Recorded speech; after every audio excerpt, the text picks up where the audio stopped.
주진우 기자, 윤석열 김건희 면회주선과 서부지법 폭동 배후 조직 의혹 심층 분석. 주진우 기자의 김건희 면회주선 파문.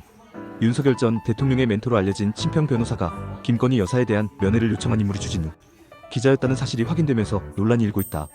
친평 변호사는 8월 22일 자신의 페이스북을 통해 아침에 주 기자가 전화를 걸어와 스스로 자신이 문제의 진보 언론인임을 밝혔다면서 나는 그의 이름을 숨기며 나아가 그 언론인은 주진우 기자가 아니라는 말까지 했는데 쑥스럽게 됐다고 밝혔다.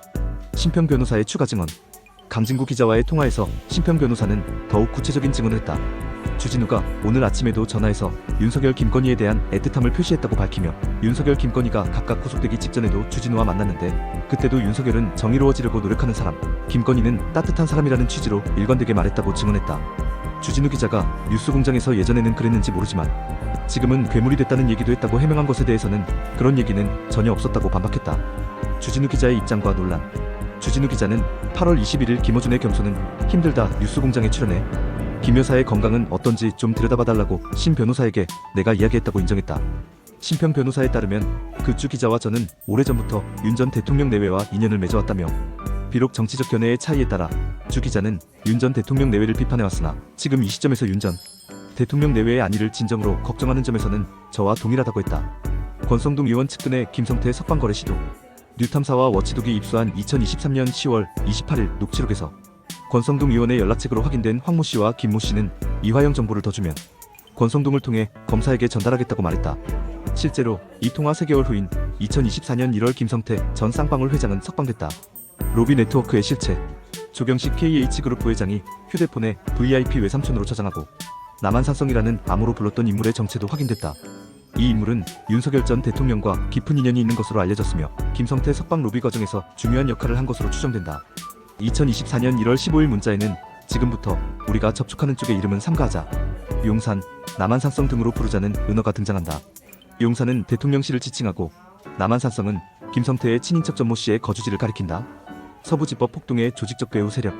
백골단과 MZ자유결사대의 군대식 조직.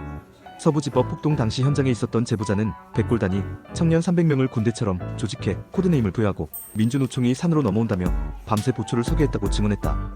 MZ자유결사대, 세이브코리아 등이 조직적으로 청년들을 선동했으며 문제되면 망명할 수 있다는 말로 폭동을 부추겼다. 정치인과 변호사들의 현장 선동. 윤상현, 박수민 의원이 현장에서 직접 선동했고 김용현의 변호사 이하상, 윤석열의 변호인 석동현 등이 청년들과 함께했다. 윤상현 의원은 윤 전 대통령의 구속 전 피의자 신문 전날인 1월 18일 밤 서울 서부지법 앞에서 젊은이들이 담장을 넘다가 유치장에 있다고 해서 관계자와 얘기했고 곧 혼방될 것이라고 말해 폭동을 부추겼다는 비판을 받았다. 정광훈 목사의 배후 역할. 서부지법 폭동 사태 하루 전인 1월 18일 윤석열 전 대통령 쪽이 정광훈 사랑제일교회 목사에게 서부지법으로 모여달라는 취지의 부탁을 했다는 증언이 나왔다.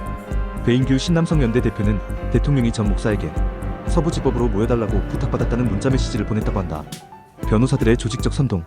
배이철 변호사는 서부지법 앞에서 지금 이 서울 서부지법 앞에 모여있는 거 자체만으로도 여러분은 기존의 법질서를 뛰어넘은 행동들을 하고 있는 것이죠라며 불법 행동을 선동하는 듯한 발언했다. 석동현 변호사는 우리가 도저히 감내할 수 없는 상황이 된다면 저는 우리들이 저항권 행사도 해야 한다고 생각합니다라며 저항권을 외쳤다. 서부자유변호사협회의 조직적 대응. 서부자유변호사협회에는 이하상, 유승수 변호사 등 변호사 22명이 활동 중이며 이들 중 일부는 과거 정광훈 목사 사건의 변호인단에 참여했던 이들이다. 고영일 변호사는 전 목사와 사랑제일교회가 만든 기독자유당이 확대 개편된 자유통일당 대표를 지냈으며 이하상 변호사는 다수의 민영사 사건에서 전 목사법률 대리인을 맡았다. 조직도의 전체 구조. 서부지법 폭동은 윤석열, 정광훈, 황교안으로 이어지는 조직적 선동의 결과였음이 명백해졌다. 정광훈 목사 세력, 소년보 목사의 세이브코리아, 황교안 계열이 복잡하게 얽혀있으며 온라인 커뮤니티를 통해 사전에 모의된 계획적 폭동이었다. 서부지법 내부까지 점거가자 한 번에 담을 넘기 시작하면 경찰들은 절대 못 막는다거나 일시에 다 같이 넘어야 된다며 구체적인 방법을 알리는 글들이 폭동. 12시간 전부터 온라인에 게시됐다. 이번 사건들은 단순한 개별 사건이 아니라 정치 권력과 언론, 극우 세력이 조직적으로 연계된 체계적인 법치 파괴 시도였음을 보여준다. 주진우 기자의 윤석열 김건희 부부에 대한 지속적인 우호적 관계와 서부지법 폭동의 배후 조직도는 현재 진행 중인 민주주의 위기의 심각성을 드러내고 있다. 당신의 생각을 댓글로 남겨주세요. 영상이 도움되셨다면 구독과 좋아요.